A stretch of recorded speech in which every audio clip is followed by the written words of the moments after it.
this person seems to think that we're treating Mark Carney like he's the second coming, which I really don't think Canadians are. If you used to put them on a pedestal, are you joking? 3 months ago, 95% of Liberals had no idea who Mark Carney was. The moment he announced his candidacy, you hailed him as the, and I'm guessing as, the next Messiah. That's what he said. You guys watch me. Most of you guys watch my videos. I call Mark Carney out when I don't agree with him. I have said some of his policies are not something that I see as being helpful for Canadians, at least not the average Canadians living below the poverty line or even in the middle class. I do agree with some of his policies, but not all of them. I feel that he's missing out on certain groups in his policies and needs to do more.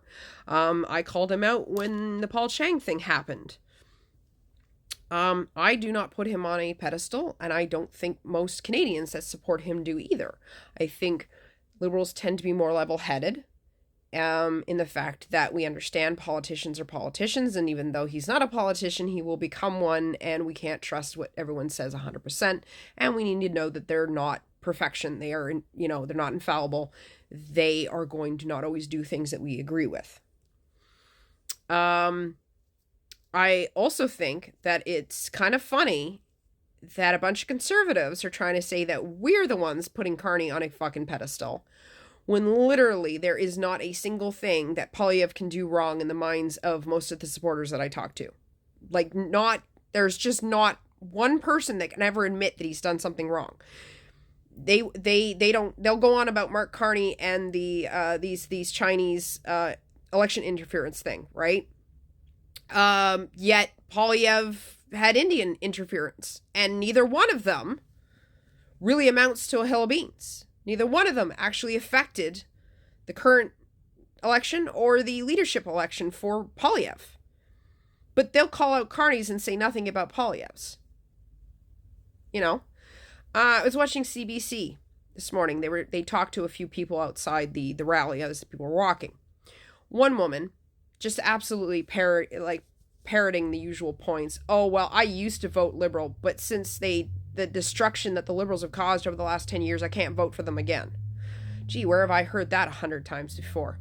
Another woman, well, I really like Trump, so I like Poilievre too. But everyone keeps telling me that he's not like Trump, that he's nothing like Trump. Why are Liberals saying all of these things and claiming that he's like Trump when he's not? Well, that lady seems to think so, and she's voting for him. Then they talked to a teenager who I swear to God did not even look old enough to be voting. And I shit you not, he referred to Poilievre as the savior of Canada. I don't know, sounds a little messiah-ish to me. There was one other lady, and I could not remember what the fuck she said. And then there was a guy that they asked, oh, well, what do you think's going to happen in Alberta if Carney wins? And he went on about how, we'll probably just separate, because obviously this relationship's not working for us with the rest of Canada. And it's like, okay, dude. We're not seeing Carney as a fucking savior. He's not the next Messiah. We know he's not. All that happened was he came in, and for those of us that weren't aware of him prior, we found out about him. We saw how amazing his resume was. We realized this guy's an economist.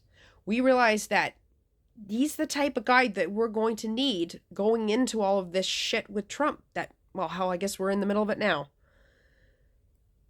And yeah, okay, he wasn't a politician, but I think he's doing a pretty fucking good job so far. I mean, he made Trump come to him. Seems to know how to deal with a narcissist quite well. He could do better about answering his questions and getting on top of things, like the misinformation that spreads so fast about him. He really should kind of address it faster. Like this whole thing with the CSIS talking about Chinese government interference and stuff like that. Obviously, the right has already tried to skew and give half-truths. I think he should have let everybody know that he's aware of it, that it will not have any effect on the election. Yes, he's aware that they were originally for him. Now they're against him. They're spreading misinformation about him. But they are talking to WeChat and getting it handled, right? Like, just get on top of it and tell people that you're aware and you're dealing with it, right? That's the best thing to do. I think he did talk to a reporter finally today about it, and I think he said, like, he's aware and they're dealing with it, but he should have been saying that yesterday when it came out. But he's not a Messiah. He's not the second coming. We don't think that.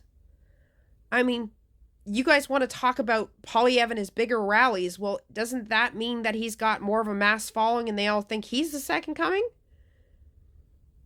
If Carney's not pulling in the same numbers as you guys, or liberals just don't care to go to these rallies and act like they're worshiping him, I guess liberals are not treating Carney like the next Messiah, but Pierre Poilievre supporters seem to be treating him as such.